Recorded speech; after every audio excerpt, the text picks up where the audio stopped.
So Alistair, I had a question for you here. Like, beautiful country, but pretty hilly. Yeah.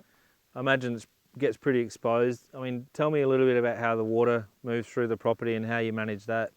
Have you always had really great pasture sward like this, or how are you managing it? Each year it's getting better. I've learnt a lot over the 15 years I've been here, so I did graze it too hard in the past. Yep. Not so much with set stocking, but just overgrazing. So now smaller paddocks is helping alleviate that, move stock more often. And if I'm in doubt, I always move early and then instead of late. Getting paddock sizes based on 4 hectares, but it's also the topography of the paddocks. So fencing off all water courses and revegetating them. We're now putting shelter belts along the ridges of the paddocks with the goal that every paddock will have shelter on at least 3 sides, and then also including some in paddock trees as well. So they did a pretty good job back in the day when they cleared this country, unfortunately, but now we've got to fix it. So have you found already difference in how the water's staying in this profile? Or? Yeah, so we seem to stay greener longer. We are south facing most of these slopes here, which helps. But when you look on Google Maps, we're actually able to identify our place because it is greener for longer.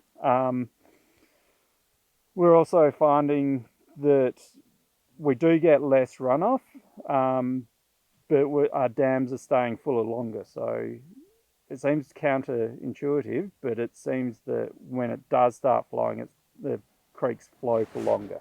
Right, which is what they say will do, but it's filling your doesn't. profile. Yeah, the profile stays fuller. Yeah. And I think it fills faster because it can the water penetrates the soil that much quicker when we do start to get the rains. Yeah, well, certainly in the cores we pulled up to date today, you know, we're seeing really good soil structure in the top 30, all the way down to even 40, 50 centimetres of depth. And that's an indication of good fine root hair activity getting down. It's going to allow that water and oxygen exchange throughout the profile, which is what you're probably seeing anecdotally. Staying greener for longer. But that's one of the great things. If we can access that with your pasture grasses, that's going to help your strategy here.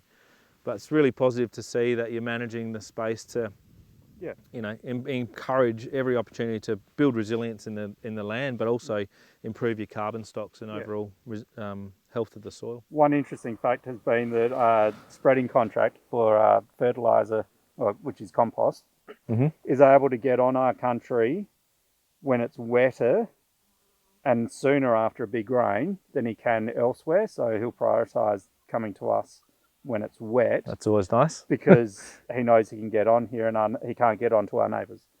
So that's fantastic to know. It's a great compliment. And then if we can then get more of some summer actives, so that, like the chicory and potentially lucerne established in our pastures, we'll have even greener pasture for longer.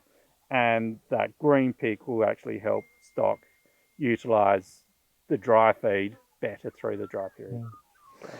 Just a last question for you. If you were to talk to someone who is maybe looking at changing some of their practices and with a goal, that's perfect timing. If you're looking at talking to someone who is looking at changing their practices with a view to improve the soil structure or build carbon and water holding capacity in their soil, what do you think was the most important fundamental thing to look at in similar country to this, where you've got a lot of slope and it's been cleared?